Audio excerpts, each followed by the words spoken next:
Sir good morning, welcome to the show. Sir, ആദ്യം തന്നെ US മാർക്കറ്റിലേക്ക് പോവുകയാണെങ്കിൽ തുടർച്ചയായ നേട്ടത്തിന് ശേഷം ശക്തമായിട്ടൊരു പ്രോഫിറ്റ് ബുക്കിംഗ് അല്ലെങ്കിൽ കറക്ഷൻ നേരിട്ടായിരുന്നു വെള്ളിയാഴ്ച വിപണി വ്യാപാരം അവസാനിപ്പിച്ചിട്ടുണ്ടായിരുന്നത്. ഡൗ ജോൺസ് 1% ഇടിവ് രേഖപ്പെടുത്തിയപ്പോൾ S&P 500 സൂചികകളും സമാനമായിട്ടൊരു S&P 500 നാസ്ഡാക്ക് സൂചികകളും സമാനമായിട്ടൊരു കറക്ഷൻ തന്നെയായിരുന്നു നേരിട്ടത്. അമേരിക്കൻ സൂചികളെ സംബന്ധിച്ചുള്ള താങ്കളുടെ എക്സ്പെക്ടേഷൻസ് എന്തൊക്കെയാണ്? അല്ല, കഴിഞ്ഞ 2 സെഷൻസിൽ നമുക്ക് ഡൗ ജോൺസ് ഇൻഡെക്സിൽ ഒരു കറക്ഷൻ പ്രോഫിറ്റ് ടേക്കിംഗ് കാണാൻ സാധിക്കുന്നുണ്ട്. എനിക്ക് തോന്നുന്നില്ല Dow Jones index 39,800 point support break ചെയ്യുമെന്ന്. But what we have to do is ഇന്നും നാളെ ട്രേഡിംഗിൽ നമ്മൾ ശ്രദ്ധിച്ച് നോക്കിയിരിക്കേണ്ട ഒരു മേജർ സപ്പോർട്ടായത്. ആ ഒരു സപ്പോർട്ട് നിലനിർത്താൻ സാധിക്കുന്നുണ്ടെങ്കിൽ വീണ്ടും നമുക്ക് ഡൗ ജോൺസ് ന്യൂയോർക്ക് സ്റ്റോക്ക് എക്സ്ചേഞ്ചിൽ ഒരു ലോങ് പൊസിഷൻ എടുക്കാൻ സാധിക്കും. നാസ്ഡാക്ക് ഇൻഡെക്സിന്റെ കേസ് എടുക്കുമ്പോഴേക്കും നാസ്ഡാക്ക് ഇൻഡെക്സ് കഴിഞ്ഞ 5 സെഷൻസ് ആയിട്ട് ഒരു കറക്ഷൻ നേരിട്ടുകൊണ്ടിരിക്കുന്നു. നാസ്ഡാക്ക് ഇൻഡെക്സ് 100 ഇൻഡെക്സിന്റെ കേസിൽ നമ്മൾ ഏറ്റവും മുഖ്യമായിട്ട് ഇപ്പോൾ ശ്രദ്ധിച്ചിരിക്കേണ്ട ഒരു സപ്പോർട്ട് ഏരിയ 19,400 പോയിന്റ്. ഈ ഒരു സപ്പോർട്ട് എഗെയിൻ നിലനിർത്താൻ സാധിക്കുന്നുണ്ടെങ്കിൽ ഈ ആഴ്ച തന്നെ നമുക്ക് വീണ്ടും ഒരു ലോ റിസ്ക് ബൈയിങ് ഓപ്പർച്യൂണിറ്റി ലഭിക്കും. ബട്ട് 19,400 സപ്പോർട്ട് ബ്രേക്ക് ചെയ്യപ്പെട്ടു കഴിഞ്ഞാൽ പിന്നീട് ഷോർട്ട് ടേം ട്രെൻഡ് ബെയറിഷായി മാറും. കമോഡിറ്റി മാർക്കറ്റിലുള്ള താങ്കളുടെ, പ്രത്യേകിച്ചും ക്രൂഡിലുള്ള താങ്കളുടെ ഒരു വ്യൂ എന്താണ്? നമ്മളിപ്പോൾ WTI ക്രൂഡ് നോക്കുമ്പോഴേക്കും കഴിഞ്ഞ ആഴ്ച നമുക്ക് ഒരു പീക്ക് ലെവല് കാണാൻ സാധിക്കുന്നത് $84.52. അതിനുശേഷം കഴിഞ്ഞ 5-8 സെഷൻസ് ആയിട്ട് നമ്മൾ പ്രോഫിറ്റ് ടേക്കിംഗ് കാണാൻ സാധിക്കുന്നത്. ക്രൂഡിന്റെ long term trend continues to be bullish. But ഇതിൽ ഏറ്റവും മുഖ്യമായിട്ട് ഇപ്പൊ നമ്മൾ ശ്രദ്ധിച്ചിരിക്കേണ്ട ഒരു സപ്പോർട്ട് ഏരിയ $77. $77 സപ്പോർട്ട് ബ്രേക്ക് ചെയ്യപ്പെട്ട് കഴിഞ്ഞാൽ short term trend will turn bearish. ഇന്നത്തെ ട്രേഡിംഗിൽ നമുക്കൊരു പുതിയ ലോ റിസ്ക് ബൈയിങ് ഓപ്പർച്യൂണിറ്റി ഒന്നും തന്നെ കാണാൻ സാധിക്കുന്നില്ല. ബഡ്ജറ്റ് വീക്കിലേക്കാണ് നമ്മളിപ്പോൾ എത്തിയിരിക്കുന്നത്. സ്വാഭാവികമായിട്ടും ഹൈലി വോളറ്റാലിറ്റി തന്നെയായിരിക്കും പ്രതീക്ഷിക്കുന്നത്. കഴിഞ്ഞൊരു വെള്ളിയാഴ്ചത്തെ നിഫ്റ്റിയുടെ പ്രകടനം നോക്കുകയാണെങ്കിൽ തുടർച്ചയായിട്ടുള്ള 4 ദിവസത്തെ നേട്ടത്തിന് ശേഷം ശക്തമായിട്ടൊരു കറക്ഷനാണ് രേഖപ്പെടുത്തിയിരുന്നത്. ക്ലോസ് ചെയ്തിരിക്കുന്നത് 24,530.9 എന്ന നിലയിലാണ്. എന്നിരുന്നാലും 24,500 എന്നൊരു നില സസ്റ്റെയിൻ ചെയ്യാനായിട്ട് നിഫ്റ്റിക്ക് സാധിച്ചിട്ടുണ്ട്. ഈ ഒരു സാഹചര്യത്തിൽ, പ്രത്യേകിച്ചും ബഡ്ജറ്റ് നാളെ നടക്കാനിരിക്കുന്നു, ഈ ഒരു സാഹചര്യത്തിൽ നിഫ്റ്റിയിൽ ഇന്നത്തെ ഒരു വ്യാപാരത്തിൽ പ്രധാനമായിട്ടും വാച്ച് ചെയ്യേണ്ട ലെവലുകൾ ഏതൊക്കെയാണ്? അതിനല്ല, നമ്മൾ നിഫ്റ്റി 50യുടെ കേസ് നോക്കുമ്പോഴേക്കും വെള്ളിയാഴ്ചത്തെ വ്യാപാരത്തിൽ ഓപ്പണിംഗ് മിനിറ്റിൽ തന്നെ നമുക്കൊരു പുതിയ ഓൾ ടൈം ഹൈ നിഫ്റ്റി 50 നൽകിയിരുന്നു. അത് 24,854 പോയിന്റിലായിരുന്നു. ആൻഡ് അതിനുശേഷമായിരുന്നു നമുക്ക് പ്രോഫിറ്റ് ടേക്കിംഗ് കാണാൻ സാധിച്ചത്. ഇന്നത്തെ ട്രേഡിംഗിൽ എനിക്ക് തോന്നുന്നില്ല നമുക്കൊരു പുതിയ ഓൾ ടൈം ഹൈ കാണാൻ സാധിക്കുമെന്ന്. On the other hand I am expecting profit taking. So profit taking നടക്കുന്നുണ്ടെങ്കിൽ നമ്മൾ ഏറ്റവും മുഖ്യമായിട്ട് ശ്രദ്ധിച്ചിരിക്കേണ്ട ഒരു സപ്പോർട്ട് ഏരിയ 24,100 പോയിന്റ്. ആ ഒരു സപ്പോർട്ട് നിലനിർത്താൻ സാധിക്കുന്നുണ്ടെങ്കിൽ ഷോർട്ട് ടേം ട്രെൻഡ് ബുള്ളിഷ് ട്രെൻഡിൽ ഒരു പ്രോബ്ലം ഞാൻ കാണുന്നില്ല. ഒപ്പം തന്നെ നിഫ്റ്റി ബാങ്കിലേക്ക് കൂടി നോക്കുകയാണെങ്കിൽ കഴിഞ്ഞ കുറച്ച് നാളുകളായിട്ടൊരു കൺസോൾട്ടേഷൻ മോഡലാണ് നിഫ്റ്റി ബാങ്കിൽ വ്യാപാരം മുന്നോട്ട് കൊണ്ടുപോകുന്നതെന്ന് കാണാം. 52,000 മുതൽ 53,000 എന്നൊരു റേഞ്ചിനുള്ളിൽ തന്നെ റേഞ്ച് ബൗണ്ടായിട്ട് തന്നെയാണ് നിഫ്റ്റി ബാങ്കിൽ നമുക്ക് വ്യാപാരം നടത്തുന്നതായിട്ട് കാണാം. ഇന്നലെ നോക്കുകയാണെങ്കിലും നിഫ്റ്റി ബാങ്കും 0.5% ഇടിവിൽ 52,265.6 എന്നൊരു നിലയിലായിരുന്നു ക്ലോസ് ചെയ്തിരിക്കുന്നത്. ഡേ ഹൈ നോക്കുമ്പോൾ 52,586.75 ഡേ ലോ 52,146.3 നിഫ്റ്റി ബാങ്കിൽ ഇന്നത്തെ ഒരു വ്യാപാരത്തിൽ താങ്കളുടെ വ്യൂവിൽ പ്രധാനമായിട്ടും ശ്രദ്ധിക്കേണ്ട ലെവലുകൾ ഏതൊക്കെയാണ്? സോ നിഫ്റ്റി ബാങ്ക് ഇൻഡെക്സിന്റെ ലോങ് ടേം ട്രെൻഡിൽ ഒരു പ്രോബ്ലവും കാണുന്നില്ല. Continues to be bullish. And ഇന്നത്തെ ട്രേഡിംഗിൽ നമ്മൾ ശ്രദ്ധിച്ചിരിക്കേണ്ട ഒരു റെസിസ്റ്റൻസ് ലെവൽ 52,280 പോയിന്റ്.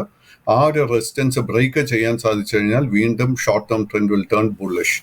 നമ്മൾ നിഫ്റ്റി ബാങ്ക് ഇൻഡെക്സിൽ ഇന്നൊരു മുന്നേറ്റം കാണണമെങ്കിൽ നമുക്ക് ഇന്നത്തെ ട്രേഡിംഗിൽ നമുക്ക് HDFC ബാങ്കിന്റെ കേസിൽ we have to see a lot of buying interest.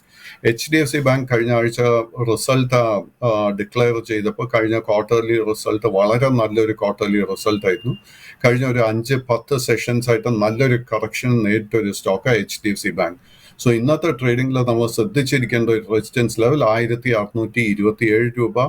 ആ ഒരു റെസിസ്റ്റൻസിന്റെ മുകളിൽ ക്ലോസ് ചെയ്യാൻ സാധിക്കുന്നുണ്ടെങ്കിൽ ചുരുങ്ങിയത് ഒരു 100 രൂപയുടെ നേട്ടം നമുക്ക് HDFC ബാങ്കിന്റെ കേസിൽ എക്സ്പെക്ട് ചെയ്യാം. സർ, ഒപ്പം തന്നെ ബാങ്കുകളൊക്കെ റിസൾട്ട് പബ്ലിഷ് ചെയ്തുകൊണ്ടിരിക്കുകയാണ്. അതിൽ ഇന്ത്യൻ ബാങ്കുമായി ബന്ധപ്പെട്ടുള്ള താങ്കളുടെ ഒരു വ്യൂ ആണ് ചോദിക്കാൻ ആഗ്രഹിക്കുന്നത്. ഇന്ത്യൻ ബാങ്ക് കഴിഞ്ഞ ദിവസം 1.25% ഇടിവിൽ 561.15 എന്നൊരു നിലയിലായിരുന്നു ക്ലോസ് ചെയ്തിരിക്കുന്നത്. ഓഹരിയിൽ ഇടയ്ക്ക് കഴിഞ്ഞ ദിവസങ്ങളിലൊക്കെ ഒരു ബൈങ് ഇൻട്രസ്റ്റ് കടന്നു വന്നതായിട്ട് കാണാം. എന്നാൽ പിന്നീട് തുടർച്ചയായിട്ടുള്ള 2 ദിവസങ്ങളിലും നല്ലൊരു പ്രോഫിറ്റ് ടേക്കിംഗ് നടന്നതായിട്ടും കാണാം. ഇന്ത്യൻ ബാങ്ക് ഓഹരിയിലുള്ള താങ്കളുടെ വ്യൂ എന്താണ്? അണ്ടർടോൺ ഇൻ ഇന്ത്യൻ ബാങ്ക് വളരെ ബുള്ളിഷായി തന്നെ തുടരുന്നുണ്ട്. അനില സൂചിപ്പിച്ചതുപോലെ കഴിഞ്ഞ 2 സെഷൻസിൽ നമുക്കൊരു നല്ല ഹെൽത്തി പ്രോഫിറ്റ് ടേക്കിംഗ് കാണാനിടയായി.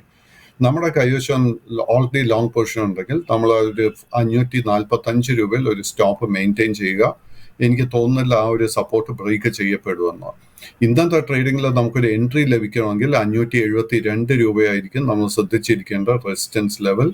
572 മുകളിൽ ക്ലോസ് ചെയ്യാൻ സാധിക്കുന്നുണ്ടെങ്കിൽ അടുത്ത മേജർ റെസിസ്റ്റൻസ് 583 ആൻഡ് അതിനുശേഷം 600, അതിനുശേഷം 620. ഒപ്പം തന്നെ റിസൾട്ട് പ്രഖ്യാപിച്ചതിൽ കഴിഞ്ഞ ദിവസം മാർക്കറ്റ് അവേഴ്സിന് ശേഷം, അതായത് 19-ാം തീയതി മാർക്കറ്റ് അവേഴ്സിന് ശേഷം പ്രഖ്യാപിച്ച മറ്റൊരു ഭീമൻ എന്ന് പറയുന്നത് റിലയൻസ് ഇൻഡസ്ട്രീസ് തന്നെയായിരുന്നു. ഒരു വെള്ളിയാഴ്ചത്തെ വ്യാപാരത്തിൽ ഒരുപക്ഷെ നിഫ്റ്റിനെ ഏറ്റവും അധികം ഡ്രാഗ് ചെയ്ത ഓഹരികൾ ഒന്നുകൂടിയാണ് റിലയൻസ് ഇൻഡസ്ട്രീസ്. റിലയൻസ് ഇൻഡസ്ട്രീസിനെ സംബന്ധിച്ചുള്ള താങ്കളുടെ ഒരു ലോങ് ആൻഡ് ഷോർട്ട് ടൈം വിലയിരുത്തൽ എന്താണ്? So Reliance Industries long-term trend continues to be bullish. ഒരു പ്രോബ്ലം കാണുന്നില്ല. ബട്ട് കഴിഞ്ഞ ഒരു 5-8 സെഷൻസ് ആയിട്ട് നമുക്കൊരു കൺസോൾട്ടേഷൻ പ്രോഫിറ്റ് ടേക്കിംഗ് റിലയൻസ് ഇൻഡസ്ട്രീസിൽ കാണാൻ സാധിക്കുന്നുണ്ട്. നമ്മുടെ കൈവശം ഓൾറെഡി ഒരു ലോങ് പൊസിഷൻ ഉണ്ടെങ്കിൽ നമ്മൾ വളരെ സ്ട്രിക്റ്റ് ആയിട്ട് 370 രൂപയിൽ ഒരു സ്റ്റോപ്പ് മെയിൻറ്റെയിൻ ചെയ്യണം. ഇന്നത്തെ ട്രേഡിംഗിൽ എനിക്ക് തോന്നുന്നില്ല നമുക്കൊരു ലോ റിസ്ക് ബൈങ് അവസരം സ്റ്റോക്കിൽ ലഭിക്കും. സർ, ഏതായാലും ധാരാളം പ്രേക്ഷകർ ക്വയറീസുമായി എത്തിയിട്ടുണ്ട്. അതിൽ ആദ്യമായി ജയൻ എന്ന പ്രേക്ഷകൻ അദാനി പോർട്സുമായി ബന്ധപ്പെട്ടുള്ള താങ്കളുടെ ഒരു വ്യൂ ആണ് ചോദിച്ചിരിക്കുന്നത്. അദാനി പോർട്സിൽ ഇനി പ്രധാനമായിട്ടും വാച്ച് ചെയ്യേണ്ട ലെവലുകൾ ഏതൊക്കെയാണ്? So Adani Ports long-term trend continues to be bullish, but short-term trend നോക്കുകയാണെങ്കിൽ വീണ്ടും കൺസോൾട്ടേഷൻ മോഡിലോട്ടാണ് പോയി ഇരിക്കുന്നത്. സ്റ്റോക്കിൽ നമുക്കൊരു ബുള്ളിഷ് ട്രിഗർ ലഭിക്കണമെങ്കിൽ 1523 രൂപയുടെ മുകളിൽ ഈ സ്റ്റോക്ക് ക്ലോസ് ചെയ്യണം. കൈവശം ഓൾറെഡി ഒരു ലോങ് പൊസിഷൻ ഉണ്ടെങ്കിൽ 1418 രൂപയിൽ ഒരു സ്റ്റോപ്പ് മെയിൻറ്റെയിൻ ചെയ്യുക. ഷീത് എന്ന പ്രേക്ഷകൻ ഭാരത് ഡൈനാമിക്സ് ലിമിറ്റഡുമായി ബന്ധപ്പെട്ട ഒരു ക്വസ്റ്റ്യൻ ആണ് ചോദിച്ചിരിക്കുന്നത്. ഓഹരി കഴിഞ്ഞ ദിവസം 5% ഇടിവിലായിരുന്നു ക്ലോസ് ചെയ്തിരിക്കുന്നത്. ഭാരത് ഡൈനാമിക്സിലുള്ള താങ്കളുടെ വ്യൂ എന്താണ്? ഈ ഒരു ഓഹരിയിൽ ഇനി വാച്ച് ചെയ്യേണ്ട ലെവലുകൾ ഏതൊക്കെയാണ്? ഭാരത് ഡൈനാമിക്സിന്റെ കേസിൽ long term trend continues to be bullish. Short term ട്രെൻഡിൽ ഒരു അല്പം വീക്ക്നെസ്, ഒരു അല്പം പ്രോഫിറ്റ് ടേക്കിംഗ് കാണാൻ സാധിക്കുന്നുണ്ട്. നമ്മുടെ കൈവശം ഓൾറെഡി ലോങ് പൊസിഷൻ ഉണ്ടെങ്കിൽ 1380 രൂപയിലായിരിക്കണം നമ്മൾ സ്റ്റോപ്പ് മെയിൻറ്റെയിൻ ചെയ്യേണ്ടത്. ആൻഡ് ഇന്നത്തെ ട്രേഡിംഗിൽ നമുക്കൊരു ബുള്ളിഷ് ട്രിഗർ ലഭിക്കണമെങ്കിൽ 1640 രൂപയുടെ റെസിസ്റ്റൻസ് ഈ സ്റ്റോക്ക് ബ്രേക്ക് ചെയ്യണം. സുധീന്ദ്രൻ എന്ന പ്രേക്ഷകൻ NTPC ലിമിറ്റഡുമായി ബന്ധപ്പെട്ടൊരു ക്വസ്റ്റ്യൻ ആണ് ചോദിച്ചിരിക്കുന്നത്. ഓഹരി കഴിഞ്ഞ ദിവസം 3.5% ഇടിവിലായിരുന്നു ക്ലോസ് ചെയ്തിരിക്കുന്നത്. NTPC ലിമിറ്റഡുള്ള താങ്കളുടെ ഒരു വ്യൂ എന്താണ്? NTPC വീണ്ടും long term trend continues to be bullish, but short term trend ഒരു അല്പം ബെയറിഷ്നെസ് കാഴ്ചവെക്കുന്നുണ്ട്. നമ്മുടെ കൈവശം ഓൾറെഡി ലോങ് പൊസിഷൻ ഉണ്ടെങ്കിൽ 358 രൂപയിൽ വളരെ സ്ട്രിക്റ്റ് ആയിട്ട് ഒരു സ്റ്റോപ്പ് മെയിൻറ്റെയിൻ ചെയ്യുക. ഇന്നത്തെ ട്രേഡിംഗിൽ നമുക്ക് ലോ റിസ്ക് ആയിട്ട് ഒരു ബൈങ് അവസരവും എനിക്ക് കാണാൻ സാധിക്കുന്നില്ല. അനീഷ് രാജ എന്ന പ്രേക്ഷകൻ ONGCയുമായി ബന്ധപ്പെട്ട ഒരു ക്വസ്റ്റ്യൻ ആണ് ചോദിച്ചിരിക്കുന്നത്. ONGCയിലുള്ള താങ്കളുടെ ലോങ് ആൻഡ് ഷോർട്ട് ടൈം വിലയിരുത്തൽ എന്താണ്? ONGC long and short term trend രണ്ടും ബുള്ളിഷായി തന്നെ തുടരുന്നുണ്ട്. ബട്ട് വെള്ളിയാഴ്ചത്തെ ട്രേഡിംഗ് നോക്കുമ്പോഴേക്കും നമ്മൾ ജൂൺ 4-ന് ശേഷം ആദ്യമായിട്ടായിരുന്നു ഒരു നല്ല ഹെൽത്തി പ്രോഫിറ്റ് ടേക്കിംഗ് കാണാൻ ഇടയായത്. നമ്മുടെ കൈവശം ലോങ് പൊസിഷൻ ഉണ്ടെങ്കിൽ നമ്മൾ വളരെ സ്ട്രിക്റ്റ് ആയിട്ട് 315 രൂപയിൽ ഒരു സ്റ്റോപ്പ് മെയിൻറ്റെയിൻ ചെയ്യുക. 315 സപ്പോർട്ട് ബ്രേക്ക് ചെയ്യപ്പെട്ട് കഴിഞ്ഞാൽ 10 മുതൽ 15 രൂപയുടെ കറക്ഷൻ എങ്കിലും നമ്മൾ പ്രതീക്ഷിക്കണം.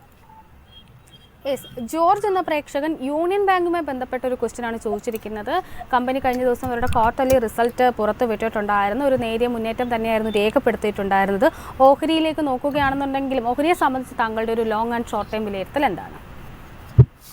Union bank unfortunately long and short term trend ബെയറിഷായി തന്നെ തുടരുന്നു. ഈ ഒരു സ്റ്റോക്കിന്റെ ഒരു മേജർ സപ്പോർട്ട് കാണുന്നത് 130 രൂപയിലാണ്. ആ ഒരു സപ്പോർട്ട് ബ്രേക്ക് ചെയ്യപ്പെട്ട് കഴിഞ്ഞാൽ പിന്നീട് നമ്മൾ ഈ സ്റ്റോക്കിൽ ലോങ് പൊസിഷൻ ഒന്നും തന്നെ മെയിൻറ്റെയിൻ ചെയ്യരുത്. ഇന്നത്തെ ട്രേഡിംഗിൽ എനിക്ക് തോന്നുന്നില്ല നമുക്ക് ലോ റിസ്ക് ആയിട്ട് ഒരു ബൈങ് അവസരവും ഈ സ്റ്റോക്കിൽ ലഭിക്കുമെന്ന്. സാർ അതിനോടൊപ്പം തന്നെ യെസ് ബാങ്കും കഴിഞ്ഞ ദിവസങ്ങളിലൊക്കെ ആയിട്ട് റിസൾട്ട് പബ്ലിഷ് ചെയ്തിട്ടുണ്ടായിരുന്നു. യെസ് ബാങ്കിൻ്റെ ഒരു പെർഫോമൻസ് നോക്കുകയാണെങ്കിലും വെള്ളിയാഴ്ച ഏകദേശം 3.5% ഇടിവിലായിരുന്നു ക്ലോസ് ചെയ്തിരിക്കുന്നത്. യെസ് ബാങ്കിലുള്ള താങ്കളുടെ വ്യൂ എന്താണ്? So yes bank long and short term trend രണ്ടും ബുള്ളിഷായി തന്നെ തുടരുന്നു. ആൻഡ് കഴിഞ്ഞ ഒരു 5-8 സെഷൻസ് ആയിട്ട് ഈ സ്റ്റോക്കിൽ നല്ലൊരു ഹെൽത്തി പ്രോഫിറ്റ് ടേക്കിംഗ് നടക്കുന്നുണ്ട്. നമ്മൾ എന്താ ചെയ്യേണ്ടതെന്ന് വെച്ച് കഴിഞ്ഞാൽ ഈ സ്റ്റോക്കിന്റെ ഒരു മേജർ സപ്പോർട്ട് ഏരിയ 23 മുതൽ 24 രൂപയാണ്. ആ ഒരു സപ്പോർട്ട് നിലനിൽക്കുന്നുണ്ടോ എന്ന് നമ്മൾ സ്ഥിരീകരിക്കണം.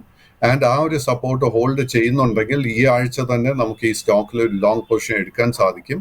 ഇന്നത്തെ ട്രേഡിംഗിൽ എനിക്ക് തോന്നുന്നില്ല നമുക്ക് ആ ഒരു ലോ റിസ്ക് ആയിട്ട് ഒരു ബൈങ് അവസരം ഈ സ്റ്റോക്കിൽ ലഭിക്കുമെന്ന്. കിരൺ രാജ് എന്ന പ്രേക്ഷകൻ ഗാർഡൻ റീച്ച് ഷിപ്പ് ബിൽഡേഴ്സുമായി ബന്ധപ്പെട്ടൊരു ക്വസ്റ്റ്യൻ ആണ് ചോദിച്ചിരിക്കുന്നത്. GRSE കഴിഞ്ഞ ദിവസം ഏകദേശം 2.5% ഇടിവിലായിരുന്നു ക്ലോസിംഗ് നടത്തിയിരിക്കുന്നത്. GRSEയിൽ ഇനി വാച്ച് ചെയ്യേണ്ട ലെവലുകൾ ഏതൊക്കെയാണ്? GRSEയുടെയും Cochin shipyard and Mazagon dock ഈ 3 സ്റ്റോക്കിലും ലോങ് ടേം ട്രെൻഡ് വളരെ ബുള്ളിഷായി തന്നെ തുടരുന്നുണ്ട്. കഴിഞ്ഞ 10 ദിവസമായിട്ട് ഗാർഡൻ റീച്ചിൽ ഒരു കൺസോൾട്ടേഷൻ പ്രോഫിറ്റ് ടേക്കിംഗ് നടക്കുന്നുണ്ട്. നമ്മൾ ഈ ആഴ്ചത്തെ ട്രേഡിംഗിൽ ശ്രദ്ധിച്ചിരിക്കേണ്ട ഒരു റെസിസ്റ്റൻസ് ലെവൽ 2624 രൂപ. 2624 മുകളിൽ ക്ലോസ് ചെയ്യാൻ സാധിക്കുന്നുണ്ടെങ്കിൽ നെക്സ്റ്റ് മേജർ റെസിസ്റ്റൻസ് 2800, അതിനെ തുടർന്ന് 2900 രൂപ.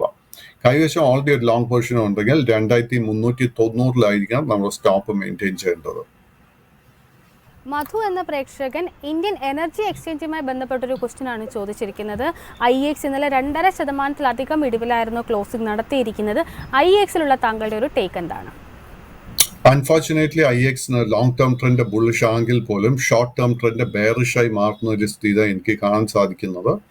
ആൻഡ് ഈ സ്റ്റോക്കിന്റെ ഒരു മേജർ റെസിസ്റ്റൻസ് 175 മുതൽ 180 രൂപ വരെ. നമ്മുടെ കൈവശം ലോങ് പൊസിഷൻ ഉണ്ടെങ്കിൽ നമ്മൾ ആ ഒരു റേഞ്ച് എത്തുമ്പോഴേക്കും വളരെ കെയർഫുൾ ആയിരിക്കാം. And you should try to book your profits. At the same time നമ്മൾ വേറൊരു കാര്യം ചെയ്യേണ്ടത്, നമ്മുടെ കൈവശം ഓൾറെഡി ഒരു ലോങ് പൊസിഷൻ ഉണ്ടെങ്കിൽ 165 രൂപയിൽ ഒരു സ്റ്റോപ്പ് മെയിൻറ്റെയിൻ ചെയ്യുക. രാജു അഗസ്റ്റിൻ എന്ന പ്രേക്ഷകൻ ഉജ്ജീവൻ സ്മോൾ ഫിനാൻസ് ബാങ്കുമായി ബന്ധപ്പെട്ട താങ്കളുടെ ഒരു വ്യൂ ആണ് ചോദിച്ചിരിക്കുന്നത്. ഓഹരി കഴിഞ്ഞ ദിവസം 1% ഇടിവിൽ 43.45 എന്ന നിലയിലായിരുന്നു ക്ലോസ് ചെയ്തിരിക്കുന്നത്. ഈ ഒരു ഓഹരിയിലുള്ള താങ്കളുടെ ഒരു കമന്റ് എന്താണ്? Unfortunately Ujjivan small finance bank long and short term trend രണ്ടും ബെയറിഷ് ആയിട്ടാണ് കാണാൻ സാധിക്കുന്നത്. കൈവശം ലോങ് പൊസിഷൻ ഉണ്ടെങ്കിൽ 42 രൂപയിൽ ഒരു സ്റ്റോപ്പ് മെയിൻറ്റെയിൻ ചെയ്യുക. ഈ ആഴ്ചത്തെ ട്രേഡിംഗിൽ എനിക്ക് തോന്നുന്നില്ല നമുക്ക് ലോ റിസ്ക് ആയിട്ട് ഒരു ബൈങ് അവസരം ഈ സ്റ്റോക്കിൽ ലഭിക്കുമെന്ന്. മുഹമ്മദ് ജസീൽ എന്ന പ്രേക്ഷകൻ NHPC ലിമിറ്റഡുമായി ബന്ധപ്പെട്ടൊരു ക്വസ്റ്റ്യൻ ആണ് ചോദിച്ചിരിക്കുന്നത്. ഓഹരി കഴിഞ്ഞ ദിവസം 2% ഇടിവിൽ 105.94 എന്നൊരു നിലയിലായിരുന്നു ക്ലോസ് ചെയ്തിരിക്കുന്നത്. NHPC ലിമിറ്റഡിലുള്ള താങ്കളുടെ വ്യൂ എന്താണ്? NHPC long and short term trend രണ്ടും ബുള്ളിഷായി തന്നെ തുടരുന്നുണ്ട്. കഴിഞ്ഞ 4 സെഷൻസ് ആയിട്ട് നമുക്ക് ഈ സ്റ്റോക്കിൽ ഒരു പ്രോഫിറ്റ് ടേക്കിംഗ് കാണാൻ സാധിക്കുന്നുണ്ട്. നമ്മൾ ഈ ആഴ്ചത്തെ ട്രേഡിംഗിൽ ശ്രദ്ധിച്ചിരിക്കേണ്ട റെസിസ്റ്റൻസിൽ 111 രൂപ. 111ന്റെ റെസിസ്റ്റൻസ് ബ്രേക്ക് ചെയ്യാൻ സാധിക്കുന്നുണ്ടെങ്കിൽ ഈ സ്റ്റോക്കിന്റെ അടുത്ത മേജർ റെസിസ്റ്റൻസ് 117, അതിനെ തുടർന്ന് 121, അതിനെ തുടർന്ന് 125. കൈവശം ലോങ് പൊസിഷൻ ഉണ്ടെങ്കിൽ continue to maintain the long position. മറ്റൊരു പ്രേക്ഷകൻ പവർ ഫിനാൻസ് കോർപ്പറേഷനുമായി ബന്ധപ്പെട്ടുള്ള താങ്കളുടെ ഒരു കമന്റാണ് ചോദിച്ചിരിക്കുന്നത്. ഓഹരി കഴിഞ്ഞ ദിവസം 2.5% ഇടിവിലായിരുന്നു ക്ലോസ് ചെയ്തിരിക്കുന്നത്. പവർ ഫിനാൻസ് കോർപ്പറേഷനുള്ള താങ്കളുടെ long and short time perspective എന്താണ്? So power finance corporation long and short term trend രണ്ടും ബുള്ളിഷായി തന്നെ തുടരുന്നു. ബട്ട് കഴിഞ്ഞ 5 സെഷൻസ് ആയിട്ട് ഈ സ്റ്റോക്കിൽ നമുക്കൊരു പ്രോഫിറ്റ് ടേക്കിംഗ് കാണാൻ സാധിക്കുന്നുണ്ട്. നമ്മുടെ കൈവശം ലോങ് പൊസിഷൻ ഉണ്ടെങ്കിൽ നമ്മൾ ശ്രദ്ധിച്ചിരിക്കേണ്ട ഒരു സപ്പോർട്ട് ഏരിയ 525. ആ ഒരു സപ്പോർട്ട് ഹോൾഡ് ചെയ്യാൻ സാധിക്കുന്നുണ്ടെങ്കിൽ വരുന്ന സെഷൻസിൽ നമുക്ക് ലോ റിസ്ക് ബൈങ് ഓപ്പർച്യൂണിറ്റി ലഭിക്കുന്നതായിരിക്കും. ഇന്നത്തെ ട്രേഡിംഗിൽ നമുക്ക് ഒരു ബുള്ളിഷ് ട്രിഗർ ലഭിക്കണമെങ്കിൽ സ്റ്റോക്ക് 560 രൂപയുടെ റെസിസ്റ്റൻസ് ബ്രേക്ക് ചെയ്യണം. ജിൻസൺ എന്ന പ്രേക്ഷകൻ സൗത്ത് ഇന്ത്യൻ ബാങ്കുമായി ബന്ധപ്പെട്ട ഒരു ക്വസ്റ്റ്യൻ ആണ് ചോദിച്ചിരിക്കുന്നത്. കഴിഞ്ഞ ദിവസം ഓഹരിയിൽ 2% നേട്ടമായിരുന്നു രേഖപ്പെടുത്തിയിരിക്കുന്നത്. കഴിഞ്ഞ ദിവസം കമ്പനിയുടെ ക്വാർട്ടർലി നമ്പേഴ്സൊക്കെ വ്യാഴാഴ്ച വൈകുന്നേരത്തോട് പുറത്തു വന്നിട്ടുണ്ടായിരുന്നു. സൗത്ത് ഇന്ത്യൻ ബാങ്കിലുള്ള താങ്കളുടെ ഒരു വ്യൂ എന്താണ്? സൗത്ത് ഇന്ത്യൻ ബാങ്ക് കഴിഞ്ഞ ഒരു 2-3 ആഴ്ചകളായിട്ട് ഒരു കൺസോൾട്ടേഷൻ മോഡിലോട്ടാണ് നീങ്ങിയിരിക്കുന്നത്. അറ്റ് ദ സെയിം ടൈം നമുക്ക് ഇന്നത്തെ ട്രേഡിംഗിൽ ഒരു പുതിയ ലോ റിസ്ക് ബൈങ് ഓപ്പർച്യൂണിറ്റി കാണുന്നില്ല. Let us wait for 2-3 sessions. അതിനുശേഷം നമുക്ക് ഒരു ലോങ് പൊസിഷൻ വേണോ വേണ്ടയോ എന്ന് തീരുമാനിക്കാം. മറ്റൊരു പ്രേക്ഷകൻ ജിയോ ഫൈനാൻസുമായി ബന്ധപ്പെട്ട താങ്കളുടെ ഒരു കമൻ്റാണ് ചോദിച്ചിരിക്കുന്നത്. ജിയോ ഫൈനാൻസിലുള്ള താങ്കളുടെ വ്യൂ എന്താണ്? Jio finance long term trend bullish ആണെങ്കിൽ പോലും short term trend is bearish. But ഈ സ്റ്റോക്കിന്റെ പാറ്റേൺ നോക്കുമ്പോഴേക്കും ഈ സ്റ്റോക്കിന് വളരെ സ്ട്രോങ് സപ്പോർട്ട് 325 രൂപയിൽ കാണാൻ സാധിക്കുന്നുണ്ട്.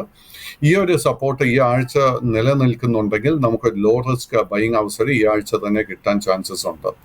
As A major resistance level നമ്മൾ ശ്രദ്ധിച്ചിരിക്കേണ്ട ഒരു ലെവൽ 360 രൂപ. 360ന്റെ റെസിസ്റ്റൻസ് ബ്രേക്ക് ചെയ്യാൻ സാധിച്ചു കഴിഞ്ഞാൽ ഈ സ്റ്റോക്കിൽ നമുക്കൊരു പുതിയ ഓൾ ടൈം ഹൈ തന്നെ എക്സ്പെക്ട് ചെയ്യാൻ സാധിക്കും. പ്രേക്ഷകൻ കാനറ ബാങ്കുമായി ബന്ധപ്പെട്ടുള്ളൊരു ക്വസ്റ്റ്യൻ ആണ് ചോദിച്ചിരിക്കുന്നത്. ഓഹരി കഴിഞ്ഞ ദിവസം 2.5% ഇടിവിലായിരുന്നു ക്ലോസ് ചെയ്തിരിക്കുന്നത്. ഈ ഒരു ഓഹരിയിലുള്ള താങ്കളുടെ വ്യൂ എന്താണ്? Canara bank long term trend is bullish. But short term trend നോക്കുമ്പോഴേക്കും ഒരു സൈഡ് വേസ് പാറ്റേൺ കാണാൻ സാധിക്കുന്നത്. ഈ സ്റ്റോക്കിൽ നമുക്കൊരു ബുള്ളിഷ് ട്രിഗർ ലഭിക്കണമെങ്കിൽ 125 രൂപയുടെ മുകളിൽ ക്ലോസ് ചെയ്യണം. എങ്കിൽ മാത്രമേ നമുക്ക് ഒരു ബൈയിങ് അവസരം ഈ സ്റ്റോക്കിൽ ലഭിക്കാൻ പോകുന്നുള്ളൂ. ഓൾറെഡി നമ്മുടെ കൈവശം ലോങ് പൊസിഷൻ ഉണ്ടെങ്കിൽ 110 രൂപയിൽ ഒരു സ്റ്റോപ്പ് മെയിൻറ്റെയിൻ ചെയ്യുക. മറ്റൊരു പ്രേക്ഷകൻ ITCയുമായി ബന്ധപ്പെട്ടൊരു ക്വസ്റ്റ്യൻ ആണ് ചോദിച്ചിരിക്കുന്നത്. ITC കഴിഞ്ഞ ദിവസം 0.5% നേട്ടത്തിലായിരുന്നു ക്ലോസ് ചെയ്തിരിക്കുന്നത്. ITCയിലുള്ള താങ്കളുടെ വ്യൂ എന്താണ്? ITCയുടെ കേസിൽ ലോങ് ടേം ട്രെൻഡ് വളരെ ബുള്ളിഷ് ആയിട്ടാണ് കാണുന്നത്.